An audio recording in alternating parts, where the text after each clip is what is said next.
All right, good evening, folks. I will call to order the Missoula City Council meeting for November 5th, 2018. If you would please stand and join me in the Pledge of Allegiance.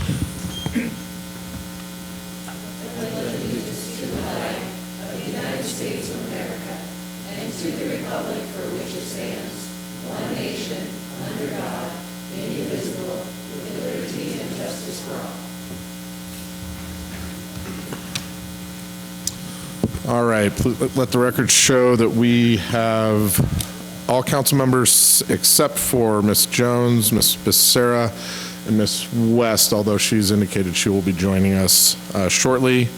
We have minutes to approve from October 15th and October 22nd. Are there any changes to those minutes? Dr. DeWary. I just made a typographical correction and sent it to the clerk's office. It was the spelling of person's name. Thank you very much. Anybody else? All right, seeing none, those will stand approved with Dr. DeWary's amendment.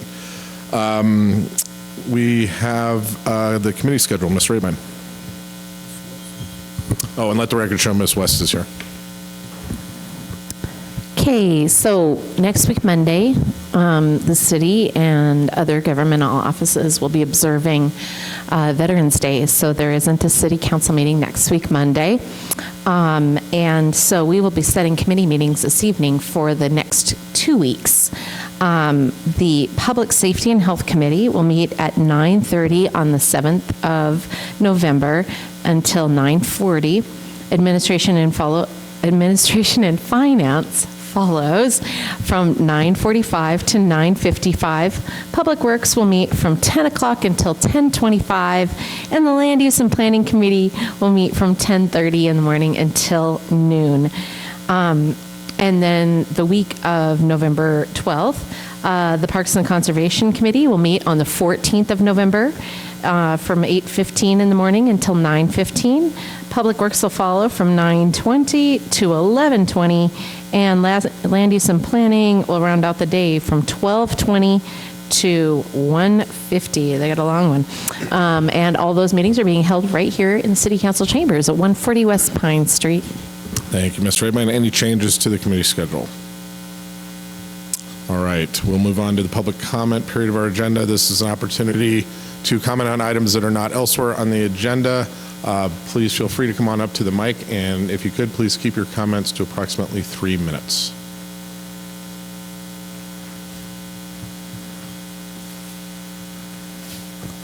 My name is Pat Collins. I live at 3312 Park Street here in Missoula. I'm a lifelong and born in Montana and bred young man. I'm a veteran, and I'm here to help remind the community on behalf of the AFL-CIO that tomorrow is voting day, and it's extremely important to get out to vote. I heard a comment recently that said, at birth for us, we receive a crown, and that crown is the opportunity to vote, and we need to wear that crown proudly and get out and speak our piece. So on behalf of the labor movement, we encourage all of the citizens in Missoula to get out and vote tomorrow. Thank you. Thank you for that reminder. Additional public comment.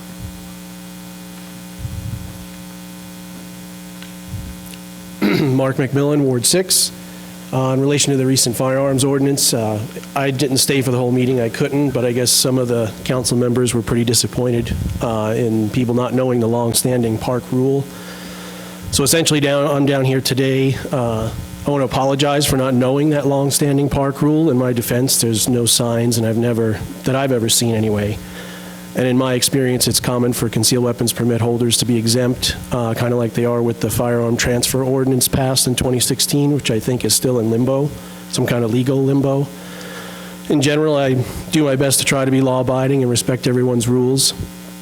When I worked for the government in New York before moving here, I was able to obtain a number of licenses and certifications. Before moving here in 2003, I did all the reasonable and prudent research on what I considered to be the two most important licenses to make the transfers smooth and efficient. My commercial driver's license, and in New York, what is called a pistol license. When this last firearms ordinance passed, I thought back to that research I did long ago and remembered something very strange that I found actually related not to firearms, but to the commercial driver's license research. So I went and found it.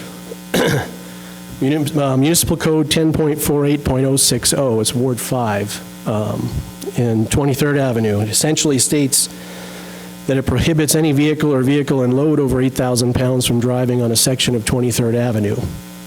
While this doesn't affect any of my vehicles for work or personal use, I'm wondering if there is a genuine concern in cleaning up the municipal codes, as you had stated with that firearms ordinance, and this is where I'd like you to start with that one.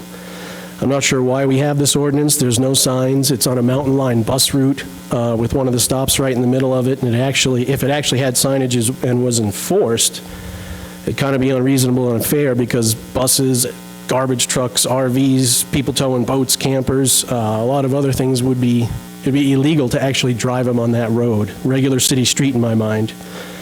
And they wouldn't be able to do that on the arterial streets that run off that section. Without signs of the knowledge that this law exists, I'd imagine it'd have affected some people's decision to even buy a home in some of those areas if they were aware of it. If there's no real reason to keep it on the books, please repeal the ordinance. It's unenforceable and unreasonable. City buses, garbage trucks, and many common vehicle and trailer loads have been operating on this section of road for as long as I've lived here. And I don't know about you, but some of these vehicles, just for people to go back and forth to work and school, are getting pretty big these days too. Thank you. Any additional public comment? All right, thank you. We will move on. Oh, let the record show Ms. Becerra is here. Thank you. We'll move on to the consent agenda. Items on the consent agenda were approved in city council committees by a unanimous vote. We save time at council meetings by voting on these items as a package.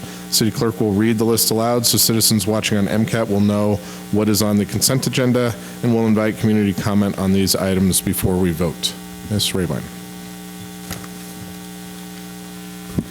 Thank you. We have 10 items on tonight's consent agenda, and the first is to ratify claims, which are the city's accounts payable, in the amount of $736,985.74 for checks that are dated October 30th of 2018.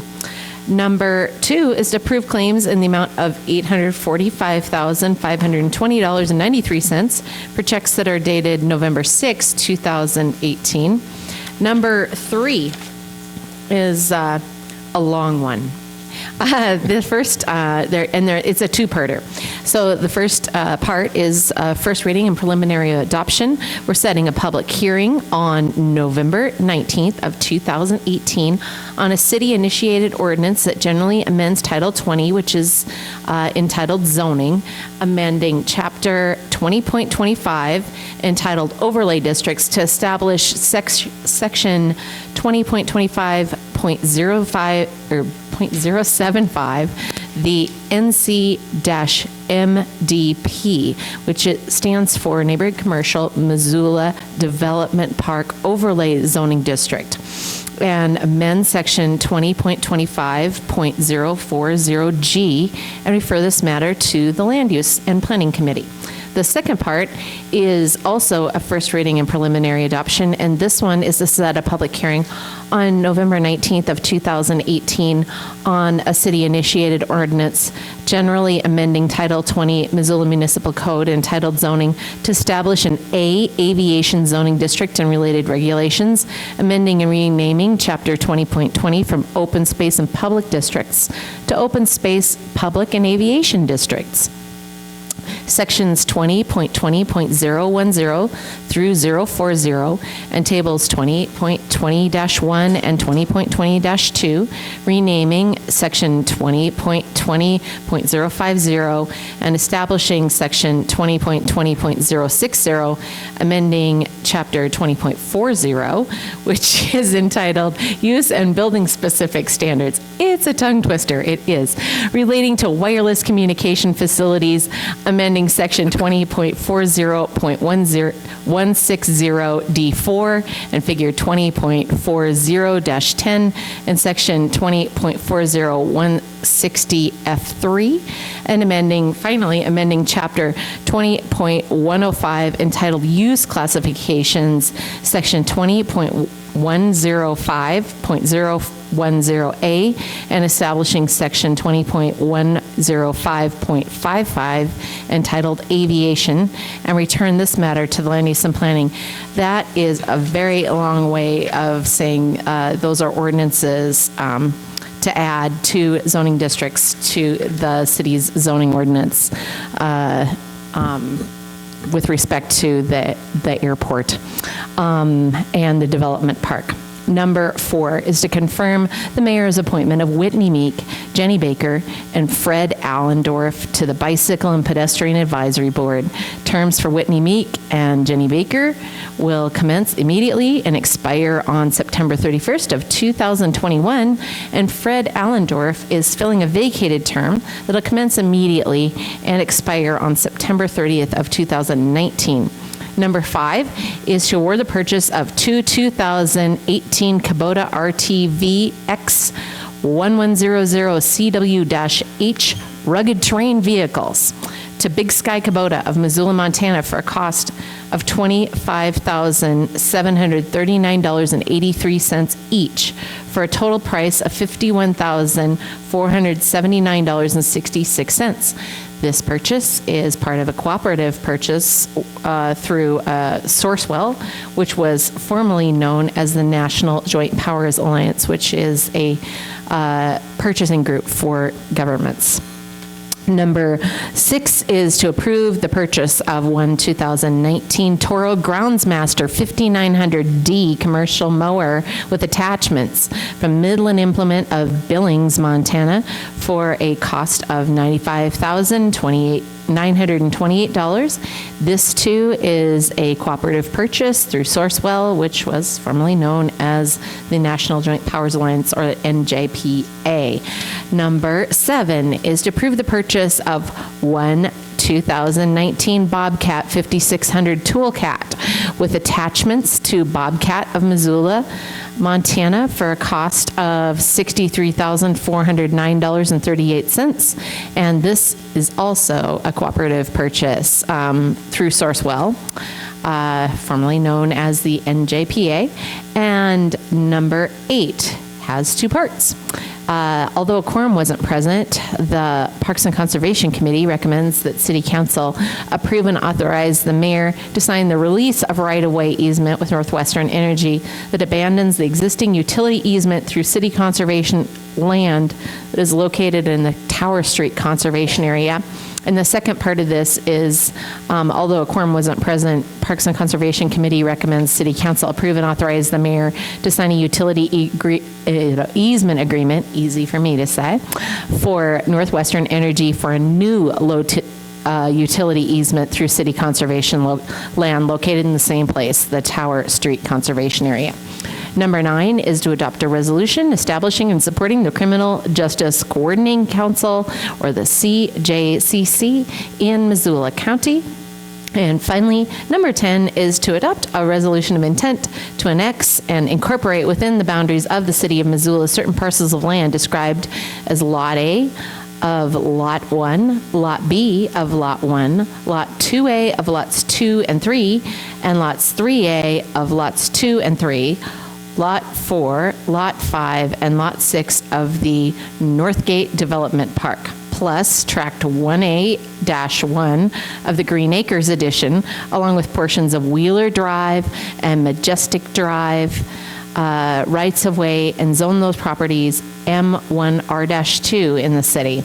All of those properties are located in Section 6, Township 13, North Range 19 West, Principal Meridian, Montana, and set a public hearing on that annexation for December 3rd of 2018. Thank you, and if you could read number 10 backwards, that would be helpful. Just kidding. Just kidding. Thanks. I will like to invite public comment on any of those items, and then we'll go to council for questions or comment. Is there any public comment on any of the consent agenda items? Seeing none, any questions or comments from council? Ms. Harp. Thank you, Mr. President. I just wanted to quickly touch on item number 8, which is the Northwestern Energy Tower Street easement. As this was a situation where we didn't have a quorum present, I think it's worth mentioning to the public what was going on. Basically, we had a couple of transmission lines that were scoured out due to the recent flooding, and Northwestern Energy has in the past spent a great deal of money trying to reestablish those poles, and through a coordinated effort with our Parks Department, they were able to actually find a new location, routing it through Tower Street conservation land. And as a result, this new transmission line will be in an area that's going to be far less susceptible to erosion and scouring in future flooding events. And most importantly, I think for the residents of Ward 6 who are south of the Clark Fork River, they will be able to rest assured that their utility service will continue without interruption. Thank you. Thank you. Mr. Ramos. Thank you, Mr. President. I just want to comment briefly on number 9 and thank Ms. Cares for her good work and passion as far regarding criminal justice reform, and I'm looking forward to what this council can do in the future. So thank you, Councilwoman Cares. Ms. Cares. On that note, I, like Ms. Harp, wanted to give a little bit more detail around the item on the consent agenda, this being the item that Mr. Ramos just mentioned, the Criminal Justice Coordinating Council. As discussed during committee, the Criminal Justice Coordinating Council will be, once ratified, a group of elected officials and folks working in the area of criminal justice to do, among other things, try and reduce the jail population 18 to 22% with funds made available through the MacArthur Foundation, and we'll be doing this via data-driven efforts by hiring a data analyst, among other positions. And so I thought it worth mentioning some of those things. I think that the Criminal Justice Coordinating Council will be a heavy hitter, and you'll hear more about them in the future. Thank you. Thank you. I add my thanks to your work and others in that area. Julie. Ms. Merritt. Thanks. Sorry, I was kind of spacing it out. I just need to note for the record that I will be abstaining from voting on item number 10. So noted. Anything else from anyone? All right. We've had comments and public comment. We will take a roll call vote on all items. Okay, on the consent agenda, items number 1 through 10, Anderson. Anderson votes yes. Armstrong. Armstrong votes yes. Becerra. Becerra votes yes. Cares. Cares votes yes. Dabari. Dabari votes yes. Harp. Harp votes yes. Hess. Hess votes yes. Merritt. Merritt votes yes. Ramos. Ramos votes yes. Von Lossberg. Yes. Von Lossberg votes yes. And West. West votes yes. Would any of you like to change your vote? That is 11 ayes and 1 absent on items 1 through 9, and 10 ayes, 1 abstention, and 1 absent on item number 10. Great, thank you. We will move on to comments from city staff, agencies, boards, commissions, authorities, and the community forum, and I will welcome Mr. Grimm for a community forum report. Hi, this is Missoula Community Forum minutes. I was moderator here in City Council chambers on October 25th, last Thursday at 7, and we had 3 presentations. And so we had Will Genedick and David Duty made a presentation on the community garden solar dehydrators, which were funded through a fiscal year 2018 neighborhood project funds grant. That a dehydrator is something that out in the community gardens people raise vegetables and fruits, and with this gadget you have trays and you put your food on it and dry it, and then you can put it in jars and store it for the winter.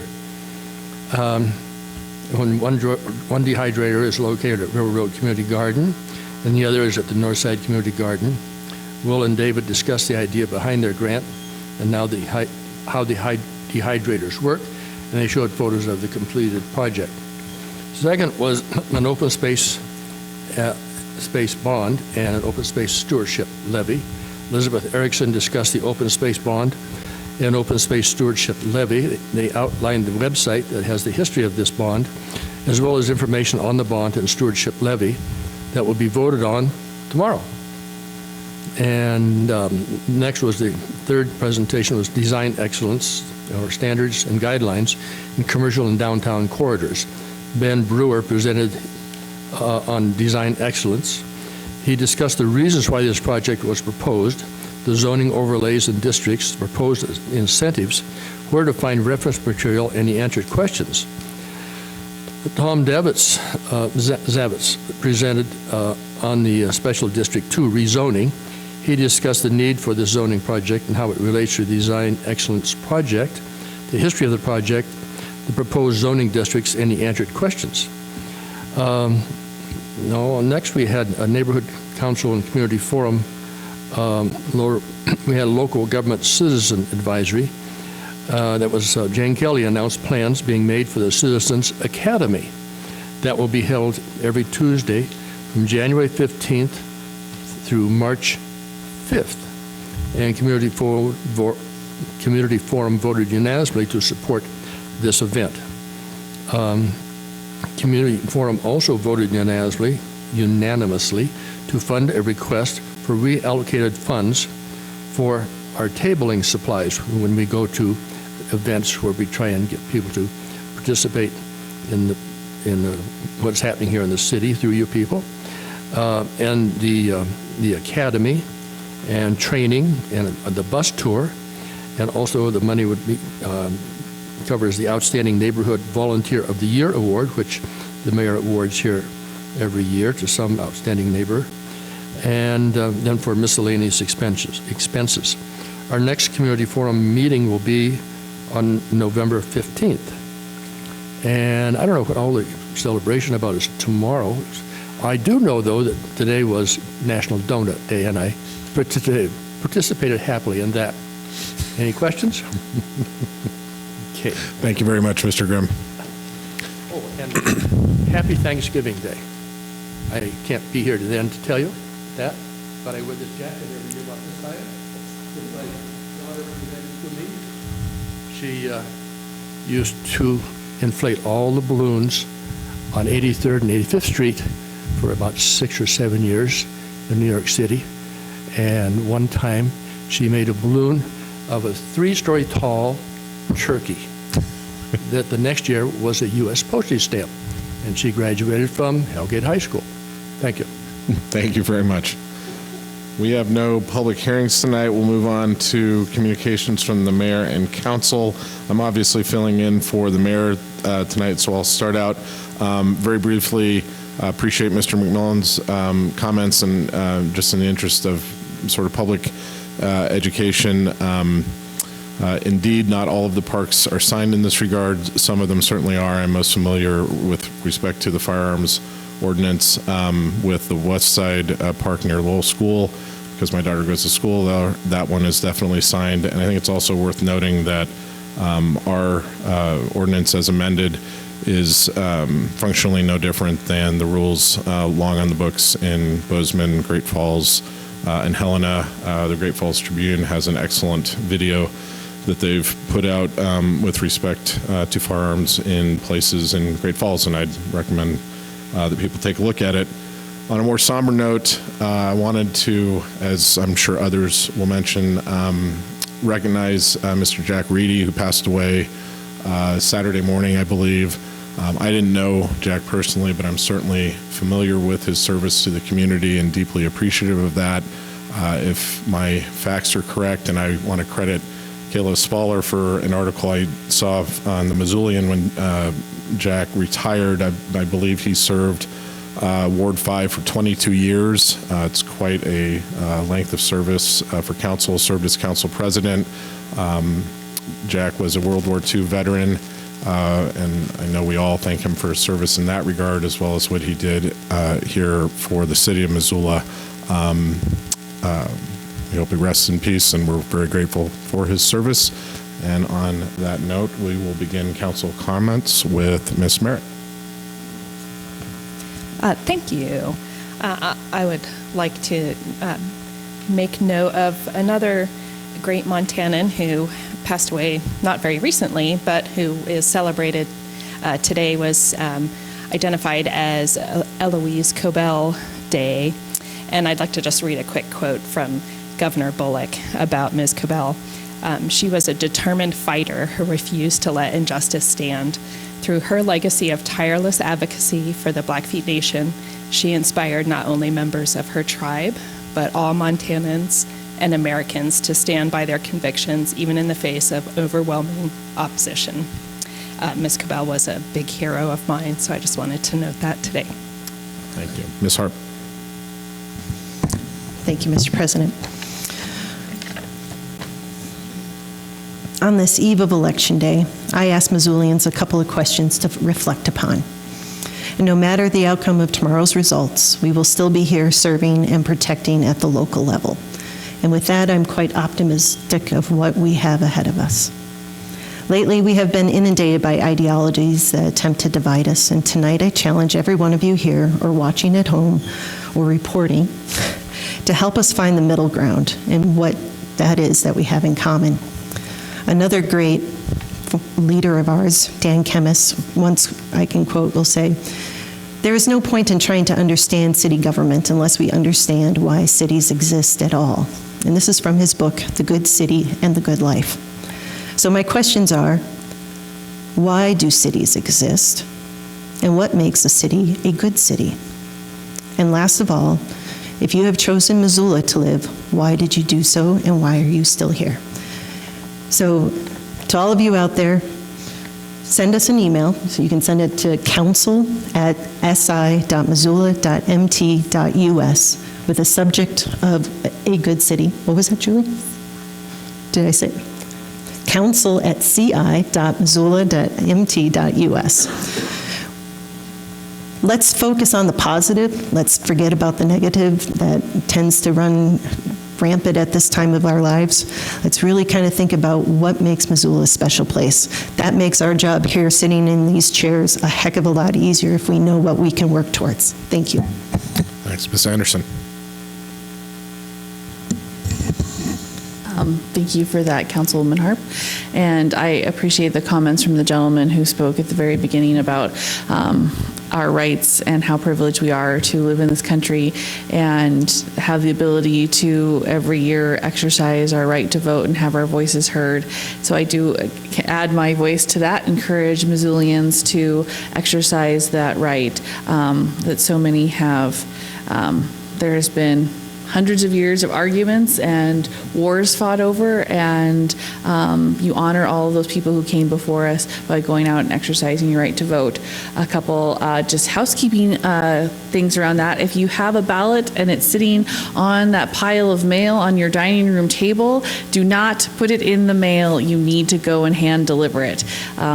It needs to be received by the elections office tomorrow, not postmarked. Very important. So either deliver it to the county elections at the fairgrounds or one of the over 10 drop-off locations that are located across the town, or at your local polling place. You can find out all of those locations on the county elections website. Also, if you go to the polls normally at Hellgate Elementary School, your polling place has changed. You are now out in the technology park off of Broadway. If you normally vote at Hawthorne Elementary School, your polling location has changed to the Orchard Home Life Center, which thankfully is only a block away from Hawthorne School. And if you vote at Meadow Hill Middle School or Cold Springs Elementary School, just pop on up the hill to Chief Charlo School. They will be happy to see you. And if you have any questions, again, just look at the elections website. So get out there, make your voice heard, honor those that have fought to give us this right, and make our democracy work by participating. Thank you. Ms. West. So I'll just echo what everyone else has said. I'll be opening a polling location at 5:30 in the morning tomorrow morning with some friends and neighbors who make sure that precinct 94 and 95 get to vote. We're back at Lowell School, so don't go to the Burn Street Bistro. They will be serving food and not be a polling location. And I look forward to seeing you, Brian, because you always come and vote. I was just acknowledging that I might have walked into Burn Street Bistro had you not reminded me. No, that would have never happened. Mr. Hess. Mr. Ramos. Thank you, Mr. President. Just pretty much wanted to echo the comments we've heard tonight and thank Ms. Hart for her very eloquent statement regarding the election. I think that she's 100% right. We need to focus on what unites us. And that being said, I'll keep it brief and just beg everybody to go out and vote and exercise your right and continue to make our country a great place for everybody to live by exercising that freedom. Thank you. Ms. Becerra. Just to echo what everyone has said, and I actually drove here from the fairgrounds because I had to go pick up my ballot because it was rerouted there. And they were all the people working there, super helpful, and apparently they have 70% of the ballots, absentee ballots, already turned in. So I think that a lot of our community is actually exercising their right to vote, at least with their absentee ballots. So I think that's great. I forgot what else I was going to say, so I'll just leave it at that. Oh, I am happy to drive anyone who needs a ride to the polling place. That would be my contribution to anyone who needs a ride. Elderly, I've done it in the past, and it was a great sense of civic duty to take anyone who couldn't drive themselves to a polling place. Ms. Carey. Dr. DeBary. Ms. Armstrong. Thanks for bringing up Jack Reedy. He was from our Ward 5 and served 22 years, and we have a conference room here in City Hall dedicated to his name. If anybody wants to see a really fun video, there's an MCAT tribute to him that they did a couple of years ago, and I posted a link on my Facebook. On a lighter note, there's a new dog park open in town, and it's actually in Michelle's ward, but it's right at the intersection of Johnson and South and right by the mall. And if you have a dog, take them over there, enjoy that before the weather turns. Thank you.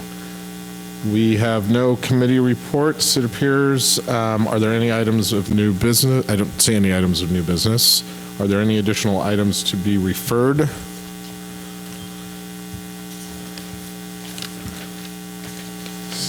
We have no miscellaneous communications, petitions, reports, and announcements. I believe the administrative report and chart of accounts is attached as usual. With that, as everybody has said, please vote, and thank you for your service. Thank you for your attendance. We are adjourned.